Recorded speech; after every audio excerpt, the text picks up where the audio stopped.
Hello friends, I hereby welcome you all to the online educational resource program taken up by Zoological Society of Assam during this critical period of COVID-19 outbreak in India.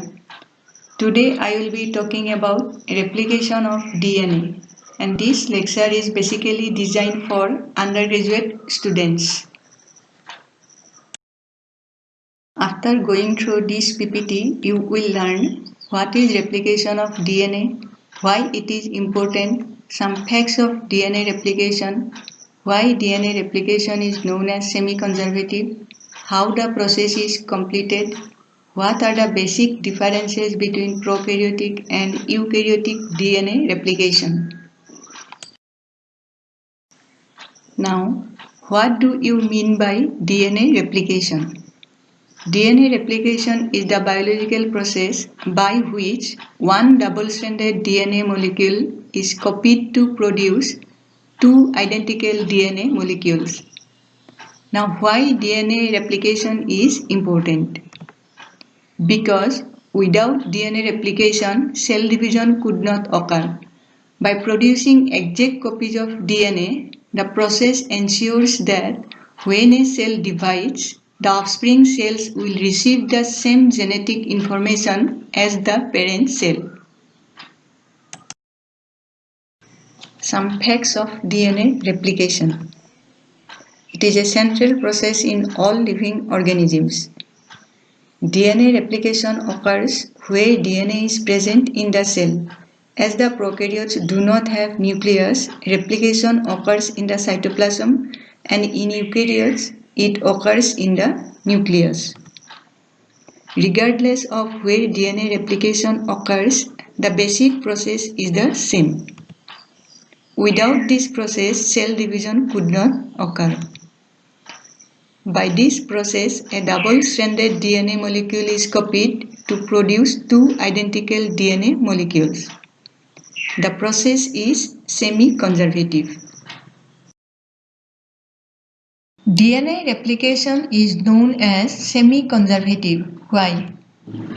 DNA replication is semi-conservative because each strand of the original or parent DNA double helix acts as a template for the synthesis of a new complementary strand, as a result of which the new helix will be composed of an original or parent DNA strand as well as a newly synthesized strand. Thus, one complete strand of each DNA double helix is directly derived from the parent molecule. Now, let me explain the meaning of template. A template is a single strand of the parent DNA whose nucleotide sequence acts as a guide for the synthesis of a complementary strand. The DNA double helix acts as a template for its own duplication. But how? We know that adenine always pairs with thymine and guanine always pairs with cytosine. Therefore, each strand of parent DNA molecule can serve as a template to specify the sequence of nucleotides in its complementary strand. In this way, a double helical DNA molecule can be copied precisely. Semi-conservative replication makes sure that you have copies of the DNA that are identical to each other. Otherwise, you would not be able to make an exact copy of the DNA. Now, let us have a look on the structure of DNA. According to the Watson and Crick model, the structure of DNA is double helical. The two strands of double helix are antiparallel, which means that they run in opposite directions. Each helix is a chain of nucleotides linked by phosphodiester bonds. The helices are held together by specific hydrogen bonds between the pairs of bases. The 5' end of DNA has a phosphate group, while 3' end has a hydroxyl group. Hydroxyl group is susceptible to nucleophilic attack. Therefore, 3' hydroxyl group is the site for adding new nucleotides to DNA. Now, let me explain about the nucleophilic attack. When a nucleotide is added to a growing DNA chain, it retains hydroxyl group in 3' position. This hydroxyl group is used to attack the alpha phosphate group of an incoming nucleoside triphosphate. In this attack, the 3' hydroxyl group replaces the beta and gamma phosphates that are ejected from the complex as a pyrophosphate molecule, as a result of which the phosphodiester bond is formed between the growing daughter strand and the next nucleotide. The 3' hydroxyl group of the newly added nucleotide is now exposed at the end of the growing chain and can attack the next nucleotide in the same way. The process of DNA replication takes place in 4 steps. Step 1, formation of replication fork. Step 2, primer binding. Step 3, elongation. Step 4, termination. Step 1, formation of replication fork. DNA is coiled in the form of a double helix, and to initiate the process of replication, the double-stranded DNA molecule must be unzipped into 2 single strands. Again, cellular DNA is very tightly compacted inside a cell in supercoiled state just to fit into the cell. Why? Because the length of DNA can be thousands of times that of a cell, and supercoiling of DNA reduces the space and allows for much more DNA to fit into the cell. To clarify supercoiling state, let us explain an axis about which both strands of the DNA coil. A bending or twisting of that axis upon itself is referred to as DNA supercoiling. Through supercoiling, prokaryotes compress their DNA into smaller spaces. If there is no net bending of the DNA axis upon itself, the DNA is said to be in a relaxed state. When DNA is twisted in the opposite direction of the double helix, it is called negatively supercoiled. And if DNA is twisted in the same direction of the double helix, it is called positively supercoiled. Many natural bacterial DNA are circular and negatively supercoiled. To begin the bacterial DNA replication, the supercoiled chromosome is relaxed by topoisomerase II, which is also known as DNA guidase.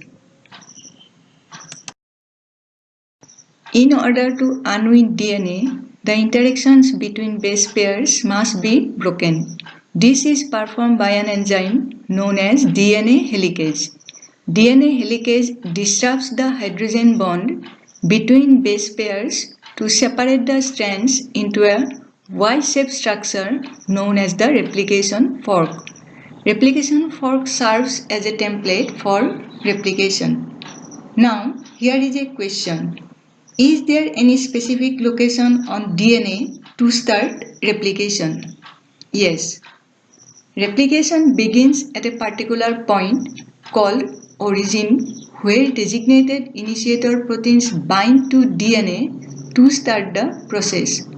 After initiation at a point, it usually proceeds bidirectionally to form the Y shape. Single-strand binding proteins prevent the helix from reforming. Single-strand binding proteins coat the separated strands of DNA near the replication fork, keeping them from coming back together into a double helix. Topoisomerase works at the region ahead of the replication fork to prevent supercoiling. A new DNA strand is always synthesized in 5' to 3' direction. and the strand acting as template is being read in 3' to 5' direction. This is because DNA polymerases require 3' hydroxyl group for the initiation of synthesis of DNA strand. Hence, DNA polymerase moves along the template strand in 3' to 5' direction, and the daughter strand is formed in a 5' to 3' direction. Now, again there is a question. If the synthesis always proceeds in 5' to 3' direction, how can both the strands be synthesized at the same time as the two strands are antiparallel? This was answered by Reiji Okazaki and colleagues in 1960s. He found that one of the new strands is synthesized in short pieces that are now called Okazaki fragments. Their work led to the conclusion that one strand is synthesized continuously and the other one is discontinuously. Continuously synthesized strand is called leading strand and discontinuously synthesized strand is called lagging strand. In leading strand, 5' to 3' synthesis proceeds in the same direction as replication for movement. On the other hand, in lagging strand, 5' to 3' synthesis proceeds in the direction opposite to the replication for movement. Now, let us have a look on the structure of the replication fork. As I have already mentioned you, it is Y-shape in structure. This is the parent DNA molecule. This is the direction of the replication for movement.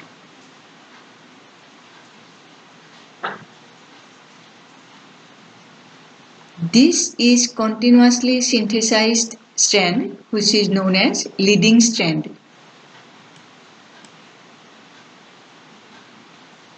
This is discontinuously synthesized strand, which is known as lagging strand. These are the Okazaki fragments. In bacteria, Okazaki fragments are 1000 to 2000 nucleotides in length, whereas in the cells of higher organisms, they are typically only 100 to 200 nucleotides long. Step 2. Primer binding.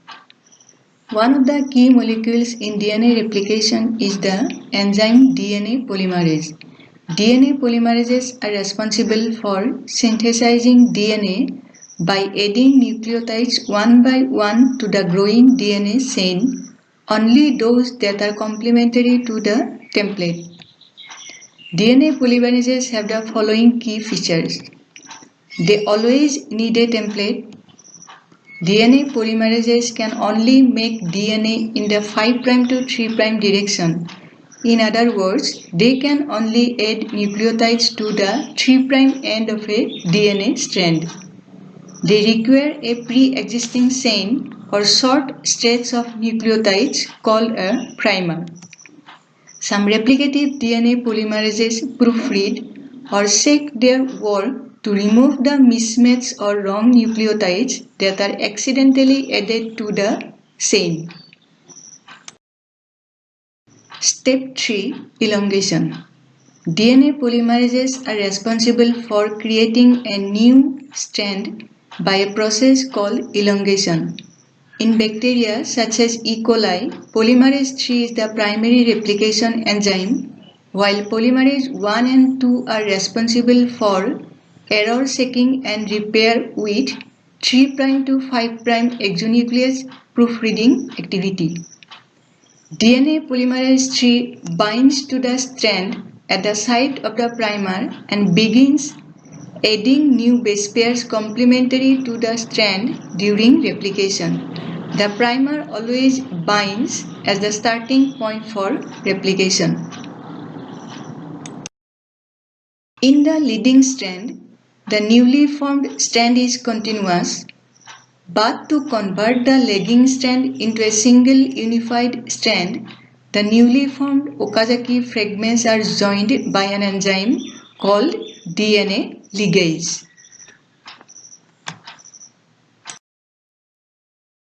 The primers are removed by the exonuclease activity of DNA polymerase I, and the gaps are filled by the complementary DNA bases. In bacteria, all three DNA polymerases have the ability to proofread using 3' to 5' exonuclease activity. One thing that I need to mention here that high accuracy of DNA replication is important for cells to preserve genetic identity and to prevent accumulation of deleterious mutations. Cellular proofreading and error-seeking mechanisms ensure near-perfect fidelity for DNA replication. In general, DNA polymerases are highly accurate with an intrinsic error rate of only about one mistake for every 10 billion nucleotides incorporated.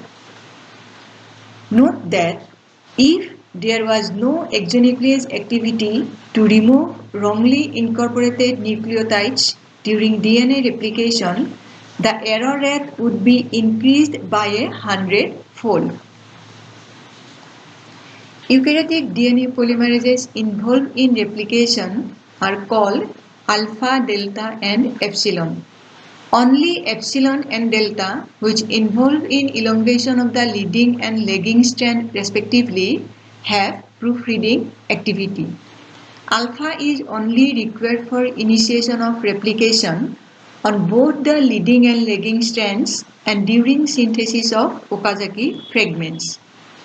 When an incorrect base pair is recognized, DNA polymerase reverses its direction by one base pair of DNA and excises the mismatched base. Following base excision, the polymerase can reinsert the correct base and replication can continue. Step 4. Termination. Once two converging replication forks meet, termination of replication must occur at those forks.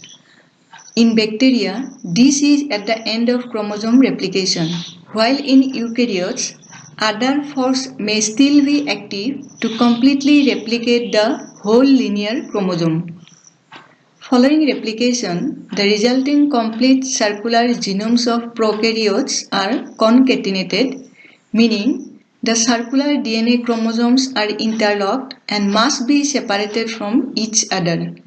This is accomplished through the activity of bacterial topoisomerase 4, which introduces double-stranded breaks into DNA molecules, allowing them to separate from each other. The enzyme then reseals the circular chromosomes.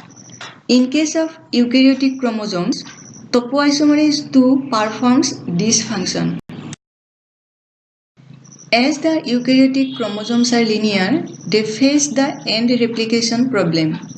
The ends of eukaryotic chromosomes contain repeat DNA sequences, additional proteins and RNA to form telomeres, which are susceptible to shortening in each replication cycles because of loss of DNA in the lagging strand. Since synthesis of Okazaki fragments requires an RNA primer attached ahead. A special type of reverse transcriptase enzyme called telomerase catalyzes the synthesis of telomere sequences at the ends of the DNA. Once completed, telomere structure is restored, which consists of some duplex repeat DNA regions and a 3' single-stranded DNA overhang, which holds back to duplex DNA to form a triple-stranded structure called the telomere loop.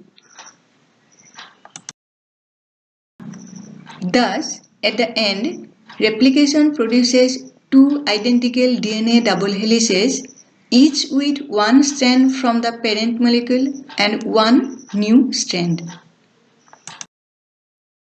Now, let us compare the prokaryotic and eukaryotic replication.